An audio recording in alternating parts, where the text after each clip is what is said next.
aku Nia yang akan menjadi host di episode kali ini. Nah, di episode yang spesial ini kita akan membahas tentang desa cantik atau desa cinta statistik.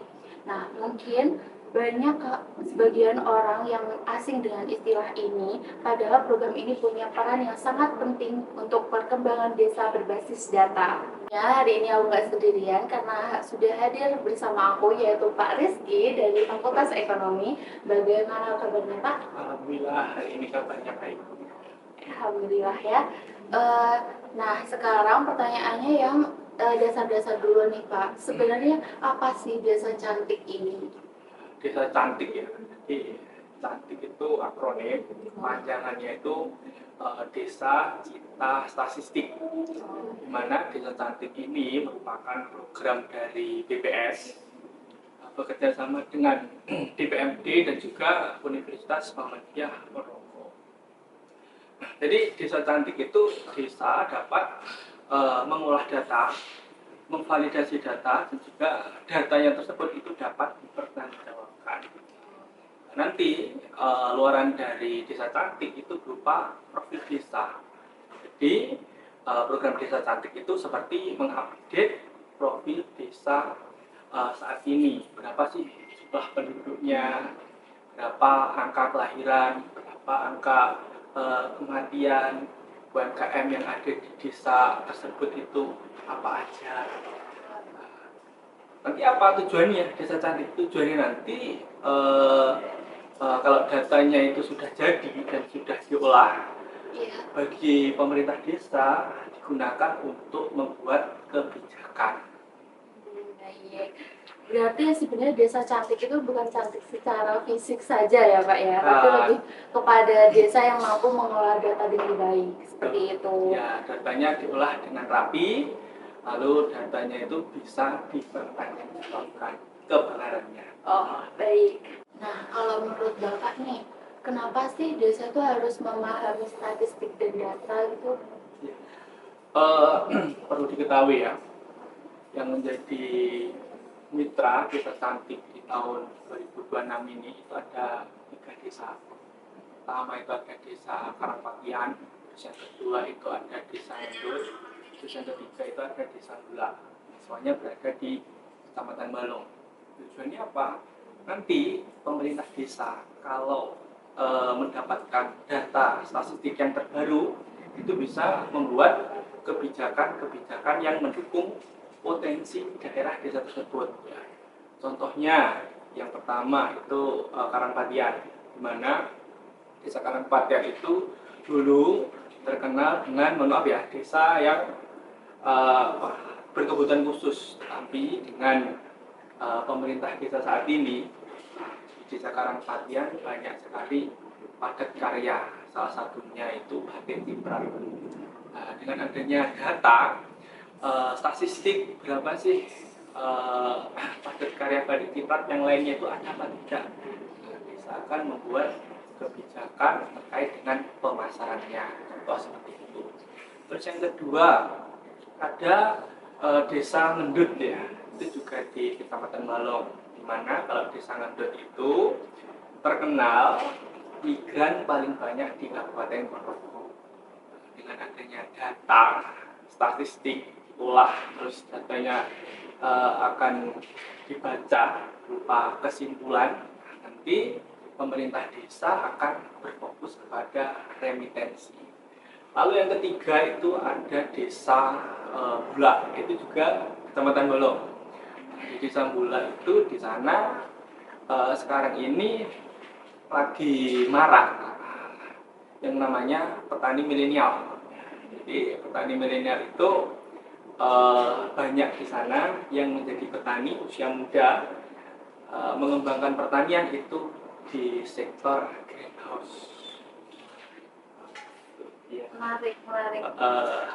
Jadi ternyata keputusan desa itu idealnya memang berdasarkan data ya, bukan hanya perkiraan seperti itu. Nah Pak, sekarang kan era digital semakin berkembang. Menurut Bapak, bagaimana peran data dalam membangun desa saat ini? Oke. Sekarang era digitalisasi ya. Yeah. Kelemahan desa sekarang ini apa tingkat teknologinya, sistem informasinya itu masih kurang. Dengan adanya program desa cantik nanti, salah satu outputnya profil desanya itu bisa diakses semua masyarakat yang ada di Ponorogo. Jadi kalau ada stakeholder ingin melaksanakan kerjasama, ingin melaksanakan penelitian, ingin melaksanakan pelatihan, itu bisa diakses melalui website yang sudah tersinkronisasi di desa.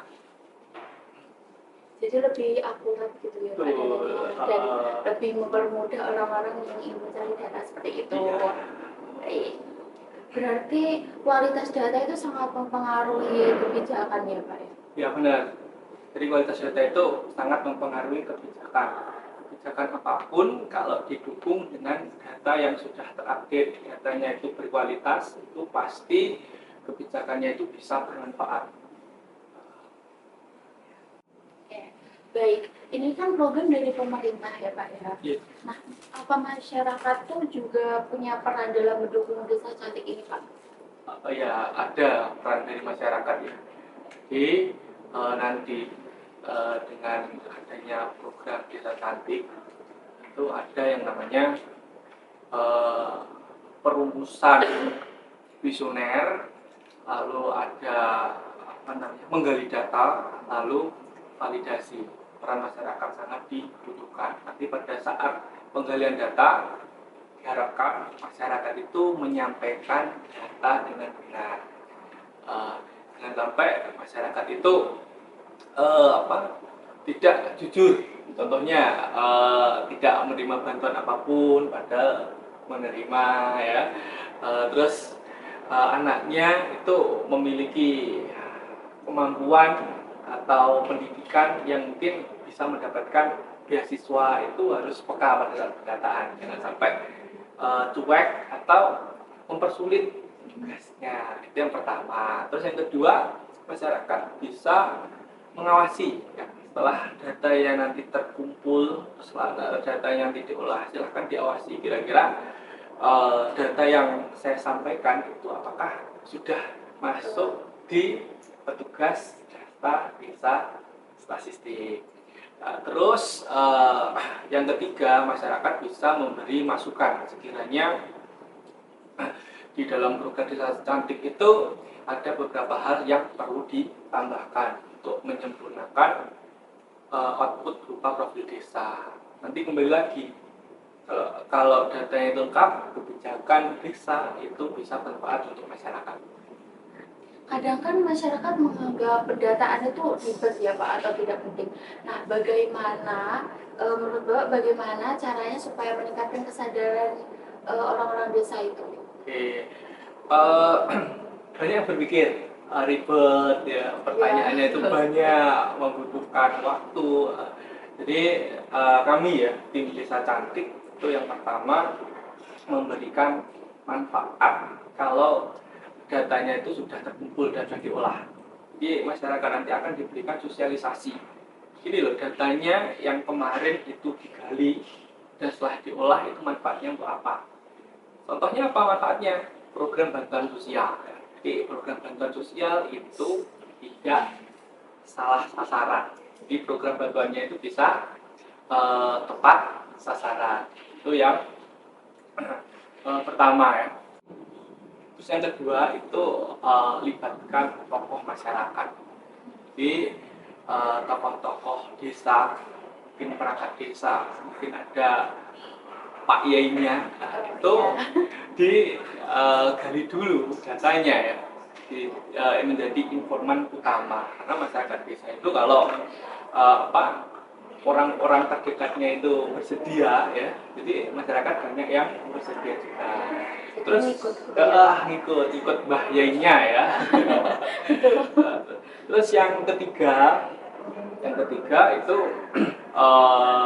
setelah hasilnya nanti jadi, hasil pengolahan data jadi, itu perlu dipublikasikan melalui musyawarah tingkat desa atau bisa dipublikasikan di papan informasi desa. Jadi seperti itu, ada 3 hal yang perlu dilakukan. Eh, nah, ini yang paling penasaran nih Pak buat saya dan teman-teman semua mungkin ya. Boleh nggak sih sebenarnya mahasiswa itu ikut serta langsung gitu dalam program Desa Cantik ini? Dan kalau boleh gimana sih caranya atau bentuk kontribusi konkret yang bisa dilakukan mahasiswa? Oke ya. Jadi untuk mahasiswa berkontribusi di desa cantik itu sangat diperbolehkan, bahkan sangat dibutuhkan ya. Jadi karena ada beberapa tahapan desa cantik itu. Yang pertama kita FGD, FGD-nya dari kampus UMO, dan Bapak Ibu dosennya, tanggung jawab lalu dari BPS dan juga dari perangkat desa yang mewakili aspirasi masyarakat. Setelah FGD itu tahap perumusan visioner, ya, perumusan visioner. Kira-kira data apa yang perlu digali? Keadaan di lapangan itu apa aja indikator-indikatornya yang belum masuk, ya. Nah, setelah FGD melakukan penggalian data. Di sini peran mahasiswa diperlukan.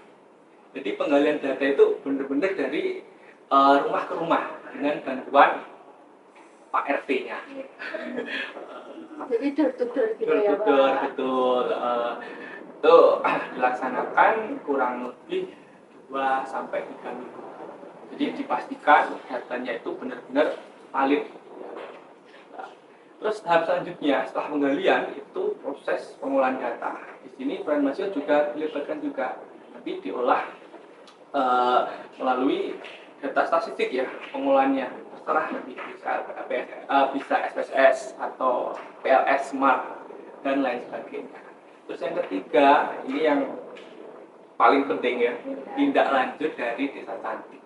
Jadi nanti kalau program ini selesai, nanti mitra desa cantik itu akan menjadi desa binaan Universitas Muhammadiyah Purwokerto, di mana kalau mahasiswa ingin meneliti terkait padat karya bersifat, silahkan datang ke Karapatya.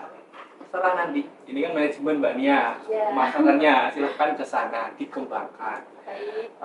Terus kalau ingin meneliti terkait dengan remitensi, ya, banyak tenaga migran dari luar negeri, ini kan terbanyak sekali Purwokerto. Silahkan datang ke desa binaan Universitas Muhammadiyah Purwokerto, itu di desa Ngendut.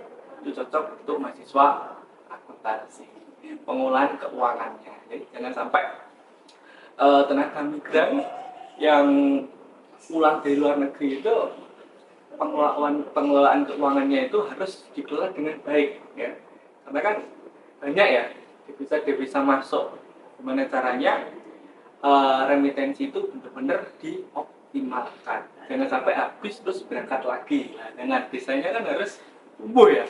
Terus beda dengan yang lainnya kan.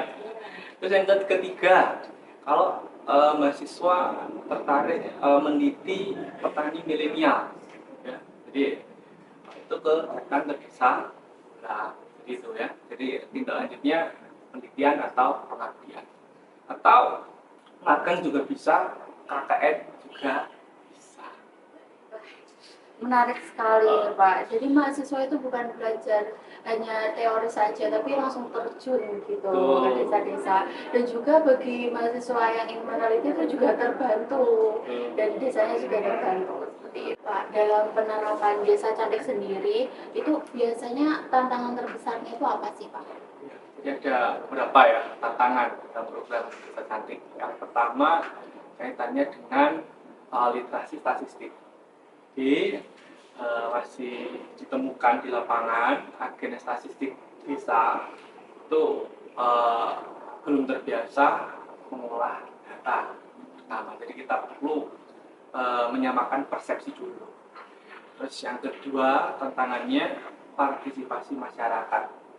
Ada masyarakatnya yang semangat, jujur, datanya enak dibeli. Ada juga beberapa masyarakat itu mungkin tidak ada di rumah, atau di dalam memasukkan datanya itu tidak sesuai fakta di lapangan. Jadi kita perlu memvalidasi ulang.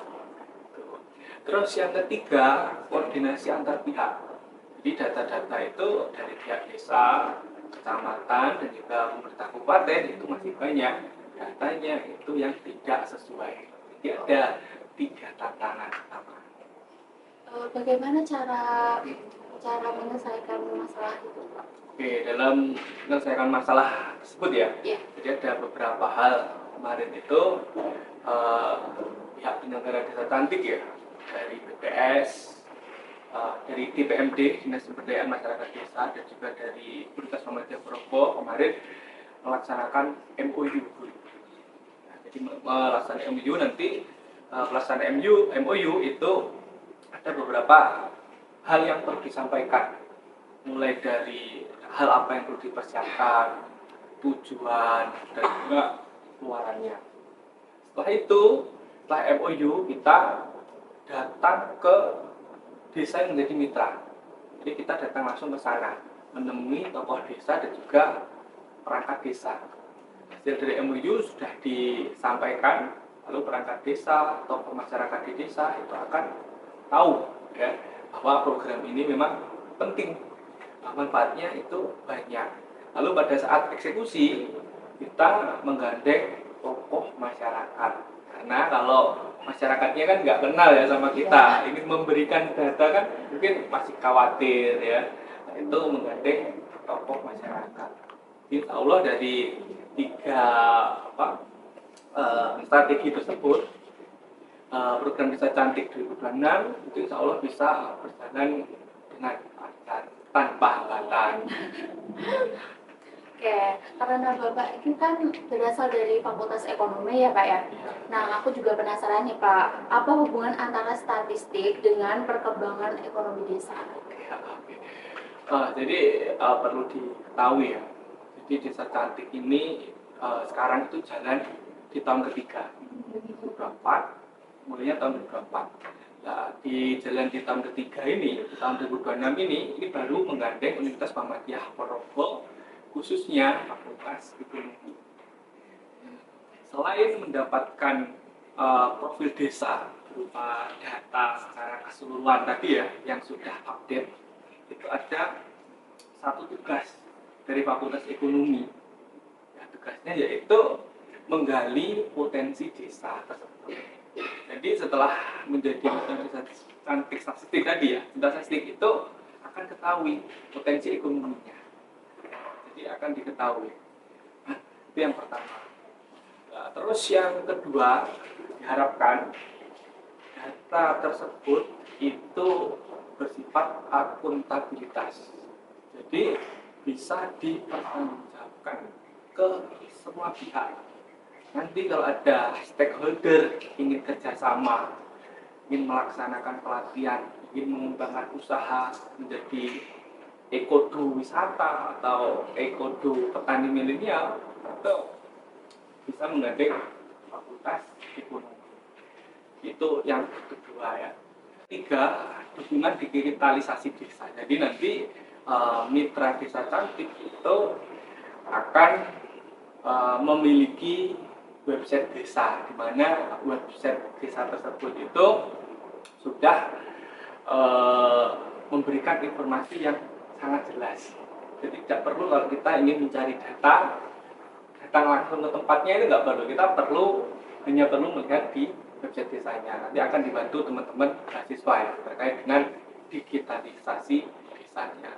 Terus yang keempat, ya, program ini nanti akan disinkronkan dengan kegiatan universitas. Jadi tidak sampai sini, mungkin kalau ada program universitas yang memberikan kesempatan mahasiswa untuk belajar secara kontekstual, salah satunya bisa memilih tempat di desa binaan. Nah, untuk mahasiswa yang ikut berperan nih Pak, itu ada batasannya nggak sih Pak? Atau semester 4 udah bisa ikut atau ada jenjangnya seperti itu? Harus semester berapa? Jadi bagi mahasiswa ya, khususnya Universitas Muhammadiyah Purwokerto yang ingin menjadi enumerator statistik Desa Cantik ya, itu minimal itu semester 4. Minimal semester 4. Tapi kalau teman-teman memiliki passion, ingin mengolah data, ingin menggali data, terus ingin memiliki pengalaman di lapangan, silahkan gabung ya menjadi enumerator statistik Desa Cantik, daftar di pojok statistik. Baik. Buat teman-teman yang tertarik mungkin ya bisa hubungi kami.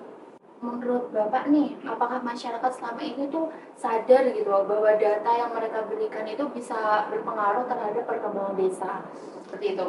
Ya, terkait ya masyarakat sadar apa tidak ya. Iya. Jadi ya kita harus menyadarkan ya. Jadi kita harus menyadarkan bahwa data statistik itu penting. Nanti kalau datanya itu sudah digali lalu akan menghasilkan kami data itu manfaat pembangunan di masyarakat itu bisa dirasakan. Jadi program-program desa itu sesuai dengan karakteristik desa tersebut. Contohnya ada beberapa desa yang datanya itu sudah tersusun dengan rapi kaitannya dengan potensi ekonomi. Contohnya itu ada di Desa Wates Tulungagung. Nah, di sana itu banyak sekali ya masyarakat memiliki kolam ikan di rumahnya. Jadi kebijakan pemerintah desanya apa? Yang pertama pelatihan bagaimana cara menjadi peternak ikan yang profesional. Bagaimana setelah panen itu pemasarannya itu bisa melalui pemerintah desanya. Terus ada juga di daerah Porong Sidoarjo, di mana di desa tersebut itu banyak sekali masyarakat memiliki usaha peralatan masak ya, seperti wajan ya dan lain sebagainya. Nah, itu kan sudah menjadi potensi ekonomi desa. Dengan adanya data, kebijakannya ya seputar itu, jangan sampai kebijakannya pemberian pupuk pertanian. Nah, itu kan tidak sesuai dengan karakteristik desanya. Gitu. Bagaimana nih menurut Bapak wajah desa di masa depan jika semua desa itu memanfaatkan data dengan baik seperti Desa Wates tadi seperti itu? Oke, ya khusus di Kabupaten Progo ya. Jadi kalau memang Desa Cantik ini bisa dilaksanakan serentak, masing-masing desa itu akan menghasilkan yang namanya spesialisasi potensi ekonomi desa. Jadi kalau kita bicara pada tingkat itu ke Karangpatian, bicara terkait dengan petani milenial itu bisa ke Desa Bula, bicara pengrajin genting bata itu ke Desa Gilan Kulon. Bicara terkait dengan peternak sapi itu bisa ke Soko. Jadi banyak sekali potensi ekonomi desa di Kabupaten Progo yang belum tergali. Jadi dengan adanya Desa Cantik itu kita akan tahu masing-masing spesialisasi potensi ekonomi desa tersebut. Jadi bisa membantu perkembangan ekonomi di situ ya Pak ya. Wah, menarik sekali ya teman-teman. Nah, kalau diberi kesempatan menyampaikan suatu pesan nih kepada masyarakat tentang pentingnya data, apa yang ingin Bapak sampaikan? Oke, untuk masyarakat ya semuanya termasuk juga mahasiswa, data itu penting ya. Jadi kalau tanpa data, kebijakan apapun itu pasti tidak tepat sasaran. Kalau tidak tepat sasaran, suatu kebijakan itu akan menyebabkan pemborosan anggaran. Jadi jangan sampai nanti potensi desa saya, contohnya itu ada kolam ikan, tetapi anggarannya itu tidak sesuai dengan potensi ekonomi desa. Jadi saya harap dengan adanya Desa Cantik, semua bisa berkontribusi secara maksimal. Entah itu menjadi pojok agen statistiknya, atau menjadi relawan, atau nanti menjadi masyarakat yang digali datanya.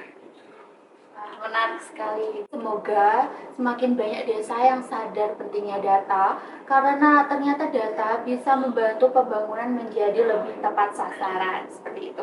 Tidak terasa kita sudah sampai di penghujung podcast. Seru banget obrolan kali ini, Pak.